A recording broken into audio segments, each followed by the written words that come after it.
In the mystic town of Osogbo, where myths breathe through the rustling trees and ancestral spirits dance at the edge of silence, lived a woman born with paint in her veins. Ifunanya was no ordinary artist. Her hands moved like vessels of an ancient memory, her paintings sang in tongues only the initiated understood. Her work wasn't just beautiful, it was transcendent. People wept before her canvases, lovers reconciled beneath her murals, and collectors traveled from distant cities, just for a glimpse. But no one ever asked her why she never smiled when she painted. Since she was 13, Ifunanya had been alone. Her mother, Edeora, a legendary painter in her own right, had vanished without a trace. The townsfolk whispered of a spiritual calling gone wrong. Some said she was taken by the gods.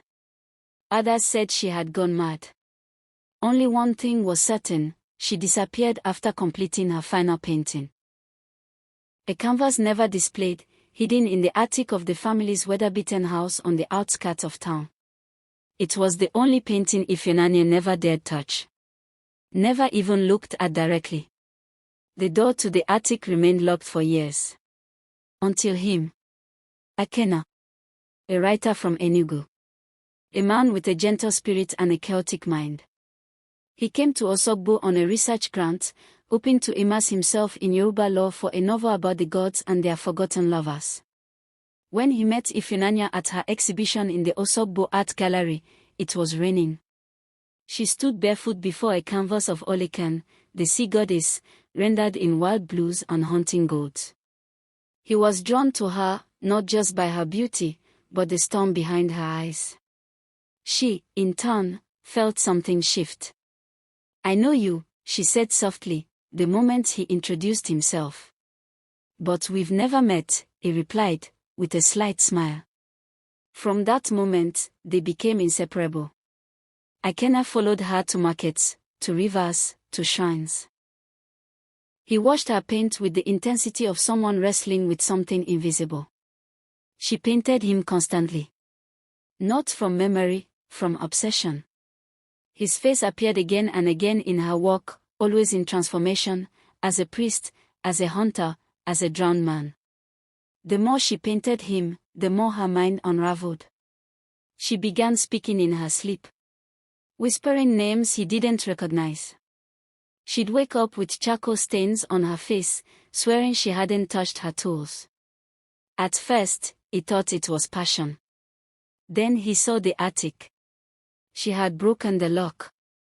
The painting inside was large, unfinished. A faceless figure stood in the center, surrounded by eyes. Red eyes. Watching. Bleeding. And she had begun to finish it. "What are you doing?" he asked, stepping toward her. "I'm continuing my mother's work," she whispered. "She started this. She didn't finish. I have to."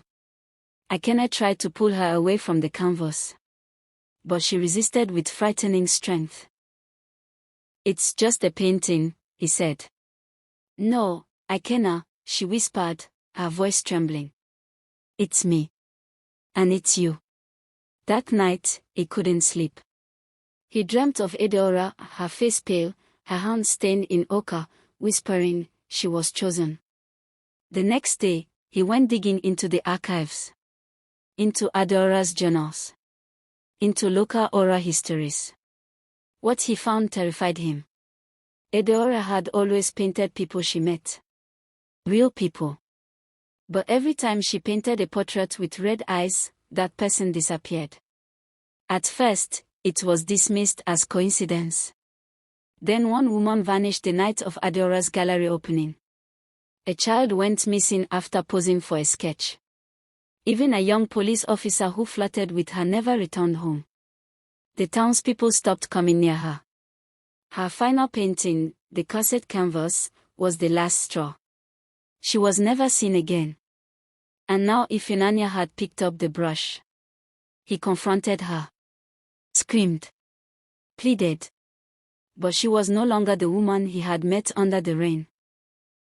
She was colder. Obsessive. Her voice echoed with something not entirely her own. "Akena, She said calmly, "Do you know what it's like to carry another woman's madness in your blood?" Then she locked herself in the attic. For 3 days, she didn't eat. Didn't sleep. Ikenna heard the scratching of brushes, the murmuring of incantations. And on the third night, lightning tore the sky open. And she screamed. He ran to the attic, broke the door. Found her collapsed on the floor, the canvas fully complete. It was a horrifying image of Ikenna, screaming, eyes blood red, skin cracked like dry earth. The air was thick with something unholy. He carried her downstairs. Her body was limp. Her eyes, open, but hollow. He burned the painting. Or at least, he thought he did. She recovered slowly. Physically, she was fine. But the fire behind her eyes was gone. Her hands no longer danced with the brush. When she touched paint, it dried. She no longer dreamed. She was quiet. Still. Too still. She never painted again. They parted ways. Not with anger, but sorrow. Ikenna returned to Enugu. He wrote his book. He tried to forget. But how do you forget the woman who painted your soul? A year later, he traveled to Dakar for a conference. He wandered into a small gallery, bored and restless. And there it was. The painting. His face. Screaming. Red eyes. Same as before. But untouched by fire. The label said, "Anonymous. Acquired from private collection in Nigeria." Beside it hung a second painting. This one, incomplete. A woman, identical to Ifunanya, holding a brush. And behind her, another figure, older, in shadows. With Adeora's eyes. Ikenna staggered back. Because he understood then. Ifunanya hadn't inherited a curse. She had become one. And someone else, somewhere, had picked up a brush.